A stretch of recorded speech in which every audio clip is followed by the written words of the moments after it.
No arrests. They found 2 IEDs so far that have been reported. I heard 3. 3, okay. Yeah, I heard they found one at the RNC headquarters, the DNC headquarters, and the Capitol. I heard 2 in the Capitol. But 2 in the Capitol. Okay. I mean, the people had some backpacks. They could have had any kind of weapons and anything in their backpacks. They're just wandering around in there. Right. Hey, Patty. I had a feeling our conversation was going to be a little different tonight. Jeez. You know, and in some ways it's good that it is, simply because the version of the article I sent out to you was incomplete.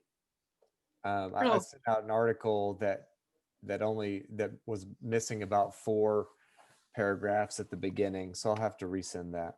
Oh, which one, on the image or the It was the wire blog? It was from Christian Century. Yeah. From Alan Sherrouse, who's a good friend of mine, that wrote on kind of white churches and racial justice this year. Well, it was hard, like Mary was saying, you know, just before I came in, because I was watching it, and I was looking at the clock and looking at the clock. And it's like, because I know that we also need to process what's going on, and what power looks like unchecked. Yeah. And I thought that could be what this time is for. Whoever shows up, we can talk together, share our thoughts, and pray together. Yes. And hopefully, you know, figure out how we can best be church, best witness, best work for God's vision of the kingdom in light of all this. I just read Diana Butler Bass lives in DC, and she's an author. I'm sure y'all know her, but she just sent out a email, very good email, talking about it's interesting, and this is happening on Epiphany, and that we have to, you know, she's very upset. She just said, tonight we need to lament, we need to cry, we need to be sad, but then we need to go out and be the Magi. And I thought it was a very nice article, piece she wrote today, because she's right there in the, she's right there in the middle of it. So. Hey, Mary, can you forward that to me? Yes, I can. Thanks. Yeah, my brother just called me. My niece is National Guard here in Texas, and they're calling out, they're deploying units of the National Guard from here. And I thought, we're being punished because of Ted Cruz. And they're where are they going? To Washington. Really? They're deploying. She just called her parents, says that they've called them to deploy them to Washington. Oh my goodness. Oh my gosh. It's crazy. That wow, that is surprising. I thought maybe to Austin or okay, wow. No, she said she told them to Washington, and that's that whether there's the concern that again the rippling effect, that they've got to control because the rioters won't let it go. Because the president is not letting it go. So it's now being proactive. Do you think they're trying to do that for the inauguration, trying to go ahead and refortify and develop a perimeter of some sort? I would think, Mike, that's part of the decision too. I would think that they have to well, like I said, they have to be proactive and just anticipate anything. Yeah. Well, they didn't anticipate anything with today's event. And I'm really, really sad to say that I'm afraid for Biden's inauguration, because if they didn't plan for today, who knows what happened in Biden's event.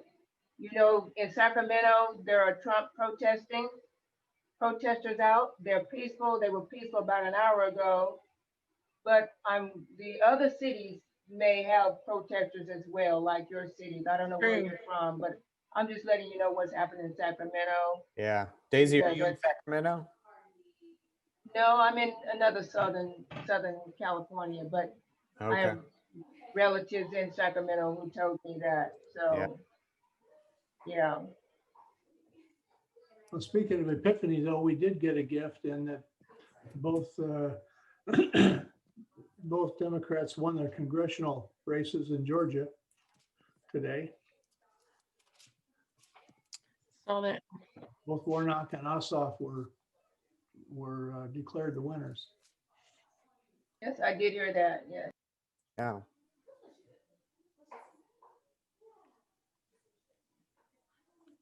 but in some sense, I'm not surprised. I mean, I'm saddened for sure, but not surprised that happened to this degree, because that's Trump kept telling us that. Those were conversations I was having in various circles in regards to the anticipation of post-election and what Trump was capable of doing.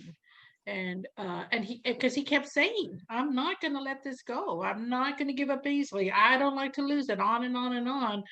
That this was my worry, that were we ready in the sense of military or police support or something, because he was telling us, I mean, he kept saying that to the nation, I'm not going to let it go. This is not going to, he threatened. Yeah, I've seen a lot of people post today the scripture from Hosea: "If you sow the wind, you'll reap the whirlwind." And it certainly seems to be the case here. Well, he predicted this about 2 or 3 weeks ago in a speech when he said something to the effect of, wait until January 6th, we're going to have fireworks or something like that. He several weeks ago, he said there's going to be a major event on January 6th. Well, I wouldn't say predict as much as provocate. No, predict is the wrong word. He announced it. Yeah. Right. Well, it's the only true thing that he said in the last 10 years. Yeah. Yeah. Sadly. Well, and that at least what I'm seeing on ABC, the unintended effect that these rioters did, that now the senators or the folks who were going to protest the election and we're going to challenge the Electoral College now are stepping back. Oh, That they have to for the sake. Oh, okay. Hadn't heard that yet. That's what they're saying, and they've been interviewing several Republican legislators who are saying this has got to stop. And yeah, a lot of calls for them to resign too. All those people that provoked this. There is a congressional bill being in the works about expulsion. Is that the word? I think, for those people who were involved in inciting this riot. Also, that Schumer is planning to resume the electoral count this evening. So that will continue. I think that's a good thing that they continue that. I agree. Yeah. I heard somebody say, you talk about there was, some Senate staffer who, as they were being evacuated, said, wait a minute, and went back and grabbed all the electoral votes. Yeah. I heard that. Yeah. And I mean, really, in a lot of ways, put themselves in danger. They didn't know. Yeah. Right. And I don't know if y'all saw the boxes that they brought them in on. They looked like they came off of a 18th century pirate ship. Yeah. These wooden treasure chests. It does look like that. Yeah. But which is another reminder of how this is a ritual act. It's already been decided. But this sort of it's the acceptance of the legislative branch of what has happened. That's right. It's just a formality, but it's their formal acceptance of it. Do y'all think that we'll ever take formalities for granted again? Never. Boy, I don't think so either. Hope so. I'm sorry I laughed at that because I am serious.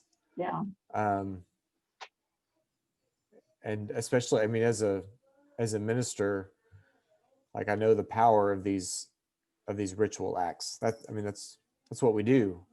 We ingratiate ourselves in these symbols that tell us and remind us who we are, and enact through word and deed this greater reality.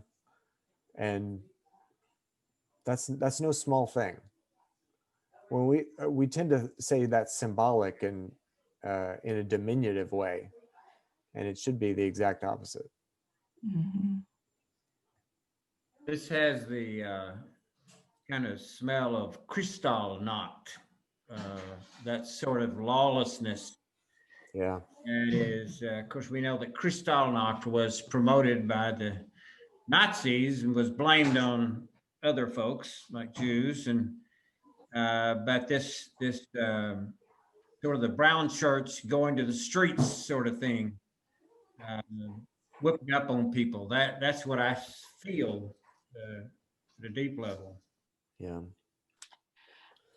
Do y'all know, has anybody heard anything about the woman that was killed today? They still as of what now 10, 15 minutes ago, they hadn't had her name yet. They didn't know who she was, what she, Okay. they didn't have Okay. the information yet, other than she died. Mm. And who shot her? And there was no information. Yeah. I mean, yeah, I heard that it was one of the protesters, but I don't know that for sure. Well, in one of the clips, I thought there was a black officer that was in the process of being chased by a mob, and he was trying to defend those steps. And I thought, well, one, how ironic that, that as a black man trying to defend justice, but at the same time, not lost on him, here's a white mob coming after me. And I've got to be cool and calm and not, start using my club, to start defending, because they could easily overwhelm him. So I, could imagine all that training that was going on in his head, but at the same time, the emotion of, my brothers or ancestors or my dad. I mean, who knows? That is like, this is, wow, this is in my culture. This is in my heritage. This is, I know this. It was pretty scary, but he was very sharp in the sense of he did all he could not to overstep. Of course, he had a crowd chasing him. A lot of white people chasing him. Yeah. And a lot of reporters in harm's way, a lot of journalists in harm's way as well. I heard Chip Reed and a group from CBS were attacked. Mm. Oh, It's just sad day.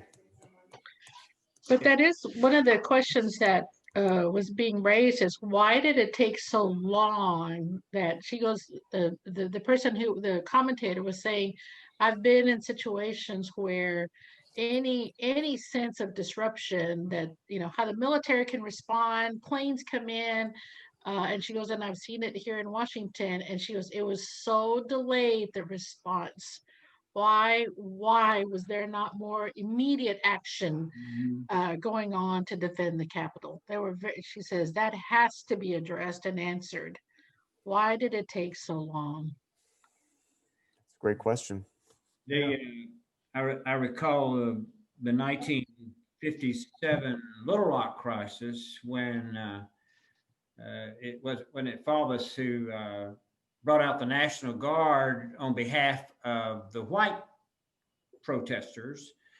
And Eisenhower trumped, to use that word, by bringing in the 82nd Airborne.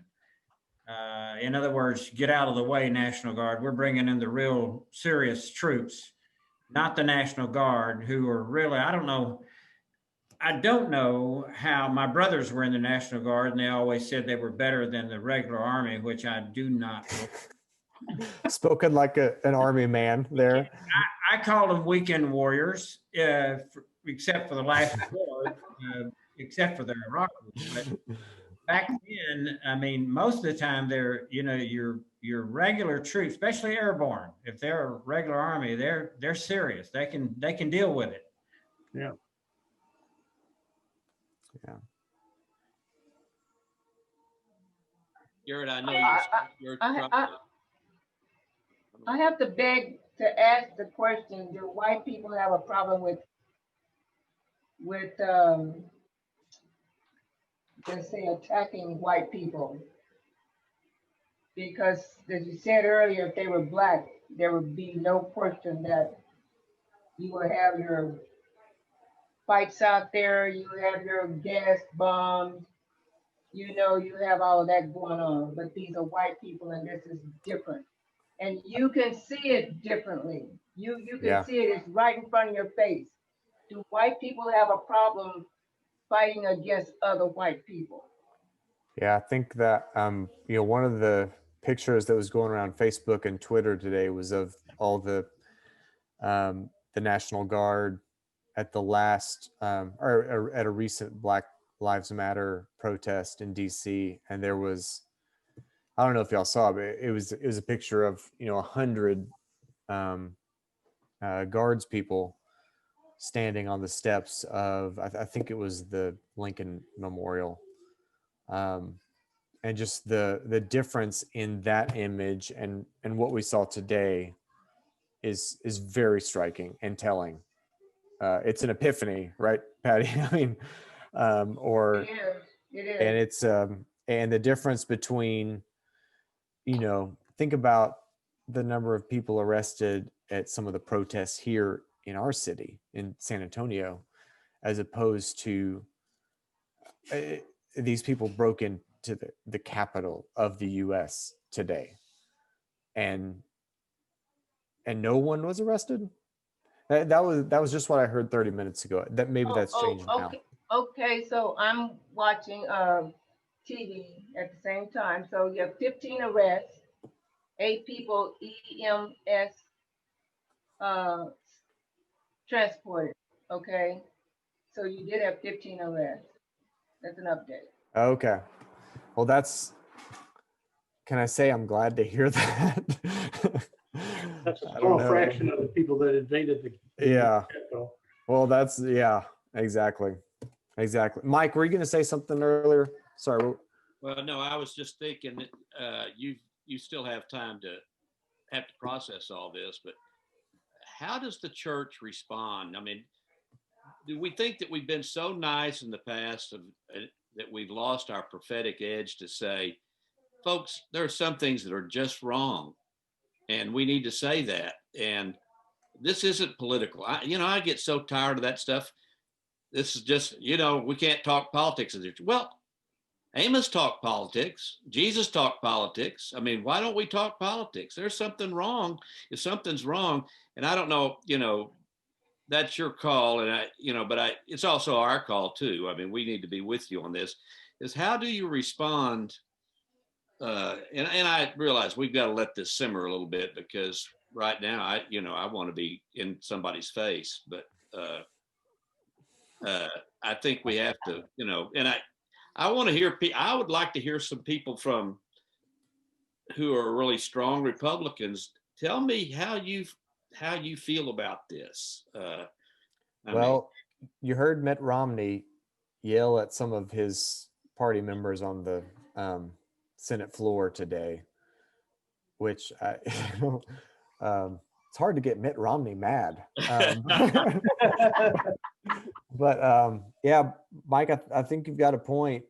And one of the things, I would say is that not being political is a political decision. Sitting out is a is a matter of privilege in a lot of ways, and says something about your values and virtues. Well, So some things are wrong, and it's not fake news. It's not somebody's opinion or I heard or innuendos right, or things like that. That's that I think you start going down that road, and that's like that is political because it's the way it may or may not be true, or it's how you shade shade the facts or shade your feelings about it. This is not has nothing to do with that. This is wrong. yeah. You know that Cliff. That reminds me. I was talking to Lisa earlier today, Lisa Shinkins, and she was talking about, like, how do you talk to your kids about this? And she was talking about how, some of her son's friends at school, had, questioned whether or not Biden won the election. And so she was like, well, how do I talk to him about this? And I was like, Lisa, it's okay to let Killian know that her friend or his friends or his friends' parents are wrong. And it's okay to say that. I think sometimes we've gotten into the bad habit of saying, oh, that's your opinion. Sometimes people's opinions are just wrong, and they need to be told that. And yeah, we've gotten so it's funny that when I was at Baylor, there was all this talk in evangelical circles about relative truth. There has to be an absolute truth, and it's kind of the evangelical response to postmodernism and all this. But that has been accepted in so many circles, even Christian circles, where we're more than ever comfortable saying, well, this is true to me because I feel it. And Right. that may be true, but I hope you also have a community that will rebuke you in some ways. I mean, that sounds bad, but that's why we have communities, because sometimes we need to be told we're wrong. But,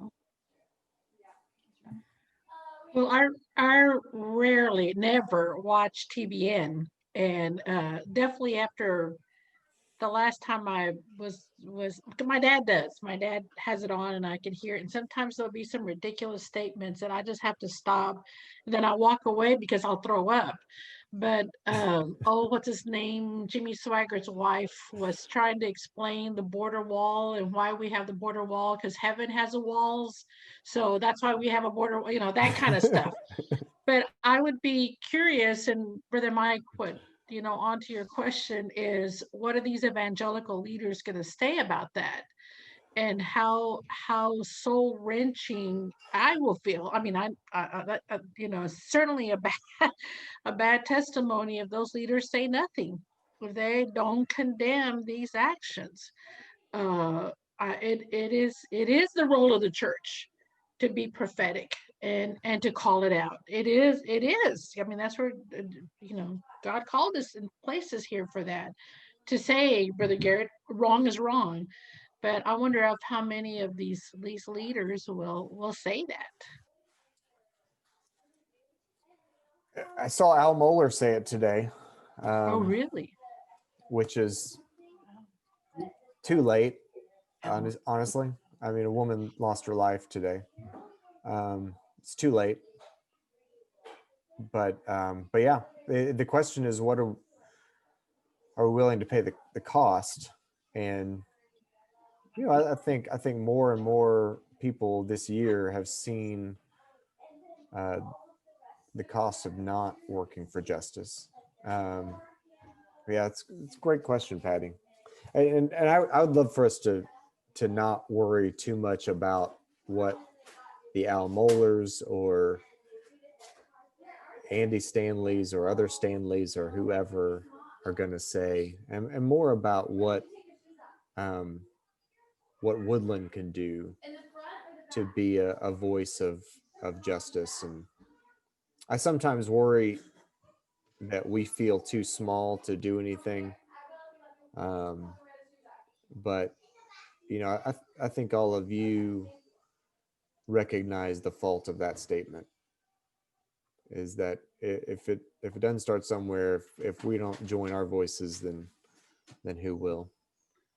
Yeah, that reminds me of the story of the two boys that are walking along the beach, and they came to an area where there are just hundreds and hundreds of starfish that had been washed up and were stranded on the beach. And so the one boy starts going over, he grabs one and throws it back out into the water. And the other one says, "There's too many of them here. You're not going to make any difference. It won't matter." Well, the other boy picked up one and threw that one in too, and said, "Mattered to that one."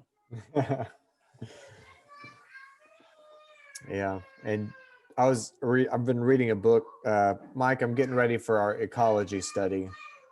And so I've been reading Elizabeth Johnson's book on Ask the Beasts, on Darwin and the God of Love. And she tells this story about, she talks a lot about Charles Darwin's life and how late in his life he spent all of his time studying earthworms.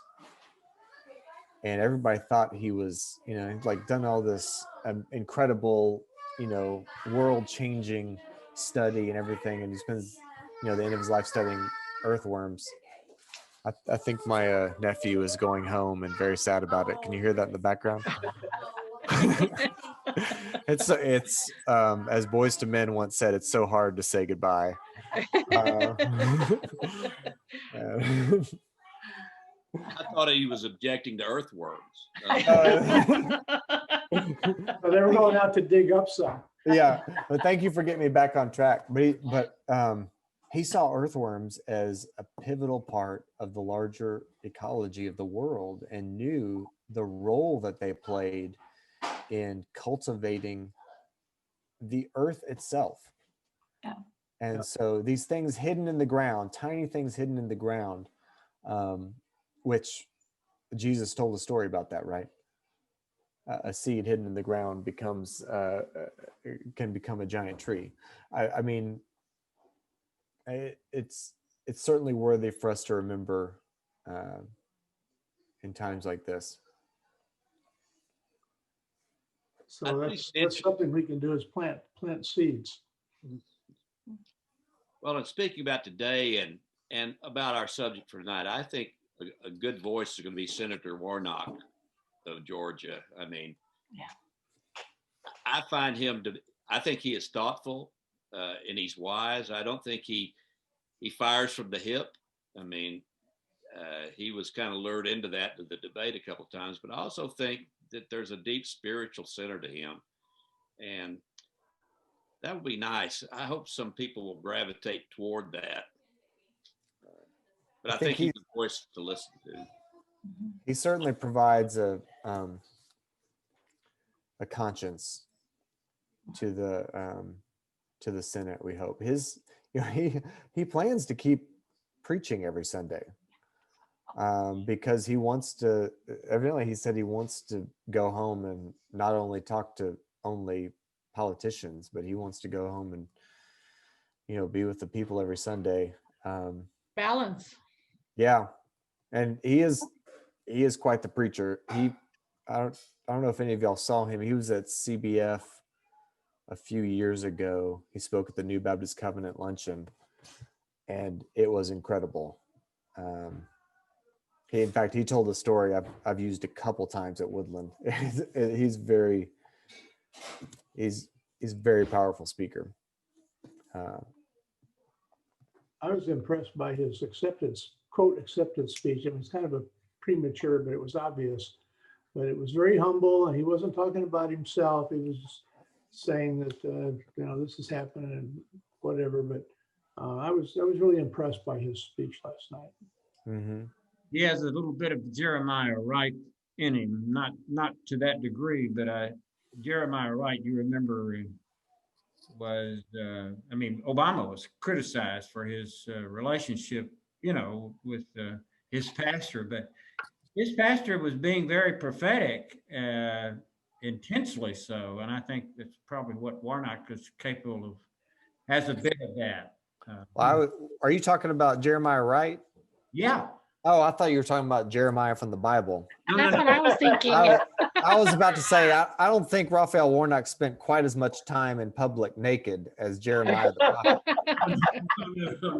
no. But- You know, you remember, do you not, Obama getting in trouble, criticized because Jeremiah Wright was speaking that liberation language straight from, I mean, he was criticizing America's adventurism and its colonialism, which we are culpable as a nation with our history, especially recent history.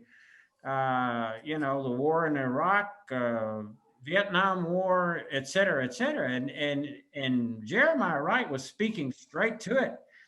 And, Well, you know, Raphael Warnock has done that as well. It just the attacks on, and this is one of the things I hope that we can really talk about and learn from together throughout the Beloved Community Initiative, is learning from the Black church and learning about it as well, because there's such a history of prophetic voice there, and that was used against Obama with Jeremiah Wright, and it didn't work this time with Raphael Warnock. yeah, they criticized him. They did.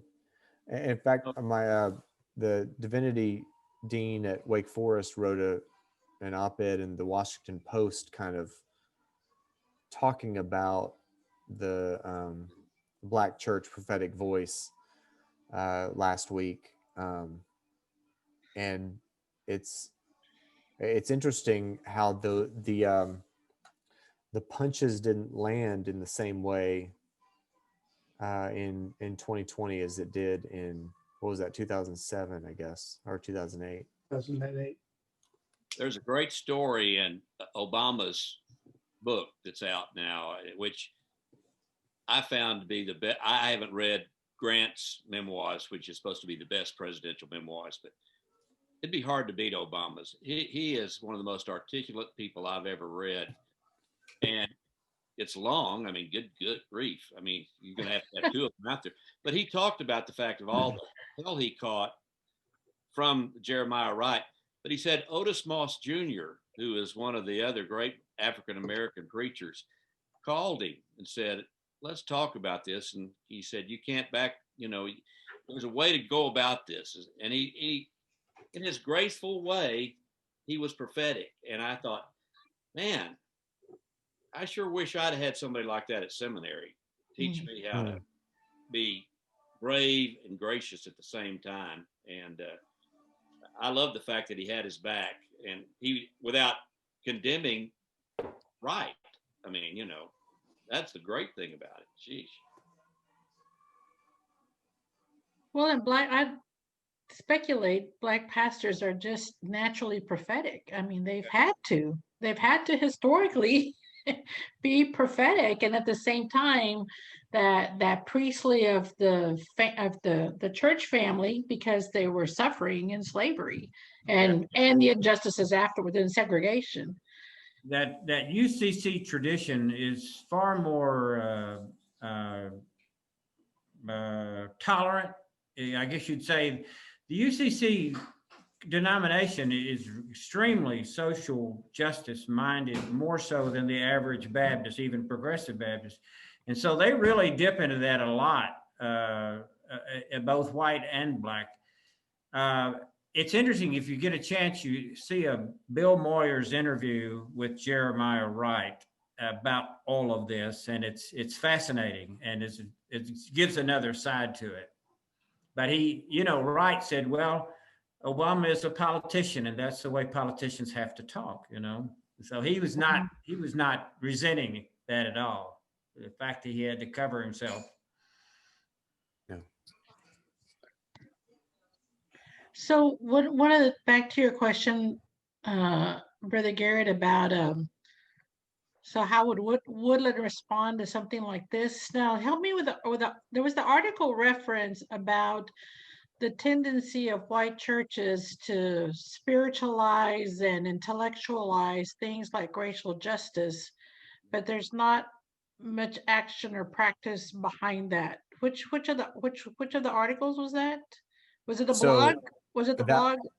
no, that was Alan's article from Christian Okay. Century, Okay. asking the question of how has the movement for racial justice this year been affected by churches being closed? Mhm. And because the tendency, I'll resend this to you guys so that you have it, because really you missed out. You missed a lot on the first 4 paragraphs. Imagine that. Well, it Um, was good what I was reading, but for me, and that's, I mean, y'all have heard me say this. What are we going to do about this? I mean, we got to go beyond standing or walking with him in the march. What is that impacts the whole church to well, create transformation? and the so there's a reason we didn't call this beloved community the Racial Reconciliation Initiative, because racial justice and racial reconciliation is now seen as two very different things. Reconciliation is putting the emphasis on civility and repairing the relationship, basically saying, are we okay? Whereas justice is a little bit more about doing the deeper work of not just saying that, hey, we're okay, but making sure that the systems are in place, that all parties are flourishing. Okay, so that still doesn't answer her question, sir. What are we gonna do about it? Thank you. What is the church gonna do about it, sir? Thank you, Daisy. That's a great question. That is, yeah, because You mentioned earlier that, you're small, you're just one person. It only took one person to stand up to justice, and it caused a flood of other people standing up. They just needed someone to come out front because they were afraid. It only takes one. In my community, there's one black minister. He rewrote an article in the newspaper is after George Floyd, and why he wants to know why the white churches didn't speak up. They still haven't spoke up. He invited them to speak up. They still haven't spoke up. It only takes one. You say you're Christian and you support the black people, but an ally means action. It's not something in just a word. It means action. So that's right. I'm with Patty. What are we going to do about it? What will the church do about it? What are they going to do about it? This mess today, what are you going to do about it? There are always going to be racial justice. It goes on. It goes on with your children, your grandchildren, for the black and the white community, the people of color. It continues. It doesn't stop today. It doesn't stop with this conversation. It goes on. It goes on, sir. Yeah, and I don't want to trivialize the spirituality or intellectualizing it either. I think there's a process involved. And Garrett and Lance, when I was reading the article today, I recalled in when my first time being involved with Kids Hope with Woodland, when Buck Buckley was our first director ever. And he took a van load of mentors who were mostly senior adult women that I recall. Of course, this is back in like what, 2007, 2008. And we did a tour of the community of Larkspur. And the women, the majority of them were in shock on how for them, the poverty that they saw. Of course, you've got a social worker who has been in the alleys on the west side of all the projects home, And so I'm like, wow, this is a nice neighborhood. And they're all going, oh no, this is a war zone. And their reaction, I thought, okay, these ladies have never been around poverty. And then I said, you know what? I bet Woodland has the resources to make a difference in this community. And silence. And I took it as, I think, obviously mixed feelings of, is it our responsibility? Can you do something? Or just trying to deal with their own filter, because I saw both the blank look of like, what is she talking about? What do you mean we can do? It's just kind of almost like that's just how it is, to the ones who are bothered and some a little angry, because I made a comment like that. I think that's one of those realities, especially for the church period. I mean, that's not just Woodland, but I think the church challenge of seeing its community through God's eyes. And that's got to be a Holy Spirit movement, so that we're willing to go beyond our filter. Because if we don't really understand what we're seeing, it's very hard, Daisy. And I'm just, saying this is experience and working with churches and encouraging them to minister with their community in a healthy way, beyond the paternalistic way. It's that they first have to get it. They first have to, whether it's understand their responsibility, that they are the light in that community, to going beyond, we're the great savior of this community in distress, which may not be in distress. I mean, they're like, hey, they're pretty good, but maybe if we could, get some assistance and access to certain resources, hey, we're going to be good. I think it's those kind of processes or filters that need to be addressed, that keeps us from truly seeing what does a harmony look like, what does justice look like. Because too many times in the name of God, we've tried to right a wrong that wasn't wrong for that community. And they're like, oh, we're okay. And I can certainly, as a Latina, talk about some of my cultural heritage practices that were eliminated, that were beautiful. Speaking of traditions, that were beautiful, but because evangelicals got a hold of it, all of a sudden it was bad. Quinceaneras. I grew up that quinceaneras was bad because it was Catholic. But that's a great cultural ceremony of impressing on young women that they're moving into young adulthood and what that means and that change of life. But evangelicals got a hold of it. Protestants went down and said, oh no, bad, bad, bad. You can't do that. You're not supposed to practice that. So we just have to be careful. There's the things that we don't know that we don't know.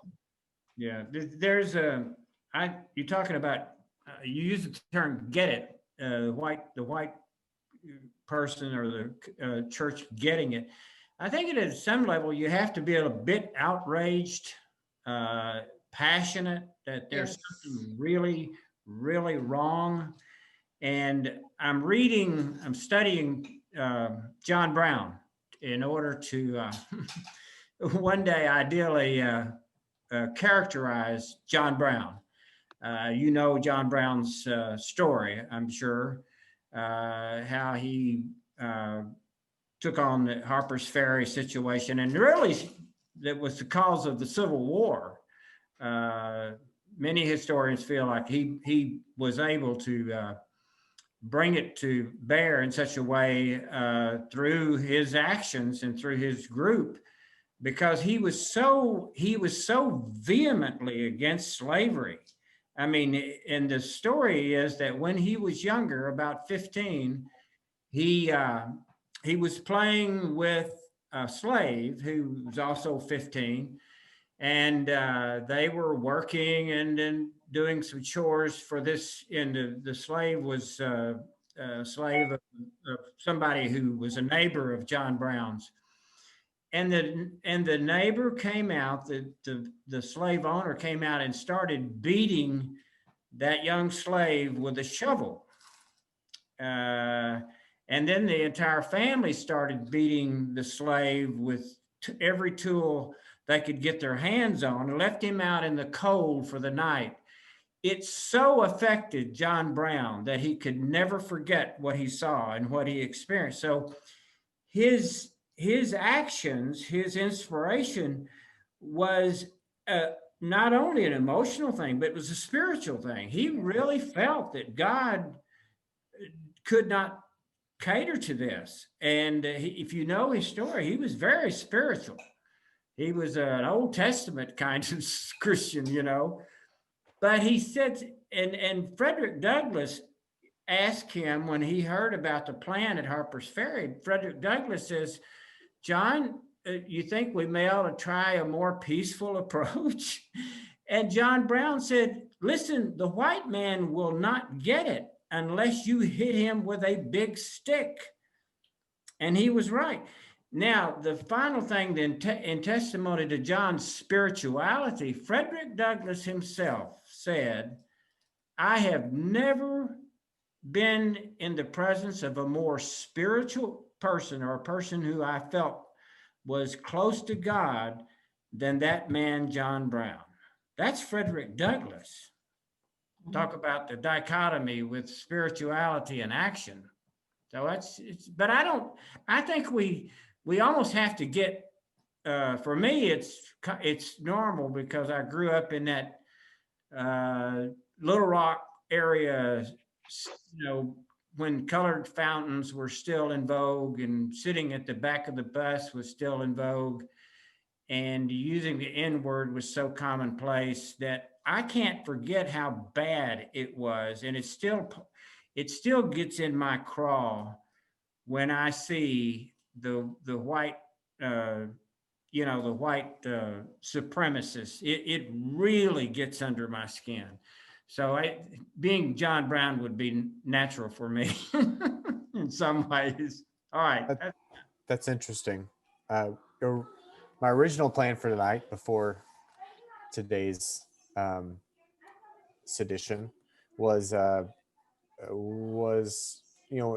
with this racial justice initiative, we've tried to start with prayer and read scripture together. Really focus on prayer and encountering scripture and encountering the stories of injustice in a lot of ways. And so the scripture that I picked out for today was from Matthew 10, of Jesus saying, I came to bring the sword, to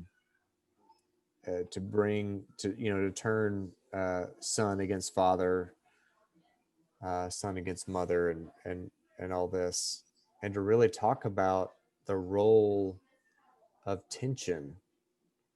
And that's why I wanted to read Alan's article, is because I really think he draws out the idea that part of the work for justice is that unrest, Al, that you're talking about, that that you have to kind of be outraged, as so many are today, and hold that unrest and tension, not just let it release with the time of getting people together and saying, oh, we've got a lot of people here in this sanctuary lighting candles, I guess we're all right. But we've got to push through that, and hold the tension. I remember, San Antonio was the first city in the southern U.S. to desegregate its lunch counters downtown. And I'm still trying to look into the history here, but it seems like a lot of the reason that this city was able to do that early on is because of the sizable Hispanic population. And so it's almost like our bigotry was split between too many parties. There was too much tension, and something had to give. I don't know what that means for us, but that the idea of holding that tension not just letting it go because you're okay with something less than the kingdom of God or God's dreams for us, but holding it and holding out with the hope that we can actually work towards the hope of God for us. I don't know, but But Brother Garrett, one of the things that Dad pastored in Catula, and I learned that President Johnson, before he was a congressman and goes off to Washington, was a teacher there in Catula, and he taught at the migrant school, and that was back when school didn't start, for the migrants until I think October. Then they finished in April because they, were chasing the fields, and Johnson being a part of the Civil Rights Act, and picking that up and fighting towards it, that it has the responsibility comes, whether it's the church or to Anglos, to be those advocates, because one of the things that I would challenge my brothers and sisters in the BGCT circles was like, yeah, I may, say, hey, this is it, but the reality is it has to be your voice. You have to be the one saying, this is not okay, or how do we change this? You have to take the lead on it because you have the power. I don't. I mean, I can bring it to you, but change doesn't happen until you do it. And I can't make those changes. You've got to. So it's that responsibility, whether it's the church who's got to speak the justice and make action, and the reality is white men. They're the ones who have to lead it and say, this has got to change. We're no longer accepting this. Are white women. Yes, yeah, yes, you but go. not as much. Yes, unfortunately, but not as, I mean, really, really, yes. Why? Well, yeah, because man, I'm grateful for WMU, who advanced so much of the work of, for Latinos, and provided support and services so that churches and education, I mean, they were the advocates, but it's the white men who have the power. and we need to be willing to step aside. Share it. Well, I know we haven't fixed everything, but I think we have. I think we've come to some sort of sense of consensus that that we have a role to play, and that is never underestimate the power of speaking up in the individual moment. Recognize that justice is a life's work, not a day's work, and that this is something that we have to think about how we've got to get this into our programs, whether it's teaching kids, whether it's I don't know. It's got to be worked into our systems so that it becomes who we are, and that's what this group I think is tasked with. Is that a place for a Sunday school class or something, a focused Sunday school class? I think it could be a study, but let's keep praying about that and see what comes out of this. As we continue, as you know, I think Alan says he quotes somebody at a protest saying, glad y'all are here. Look around. Don't just ask what you can do. Look around and see what you can do. Yeah. And so I think as we go forward, we'll know what is right. Now, I was looking at the New Zealand Book of Common Prayer today, which is a great prayer book. And the Book of Common Prayer has been around for hundreds of years. And of course, they have prayers for all occasions, even crazy days with government. And so I just offer this this prayer from a Baptist minister from, you know, the Episcopalian or the Anglican Church in New Zealand, for all of us in the U.S. Spirit of justice, creator spirit, help us make and keep this country a home for all its different peoples, and grant to our government and all its representatives imagination, skill, and energy, that there may grow amongst us peace. God of the southern sea and of these islands and of all who dwell in our land, we give you thanks and praise for our country and for what we have achieved together.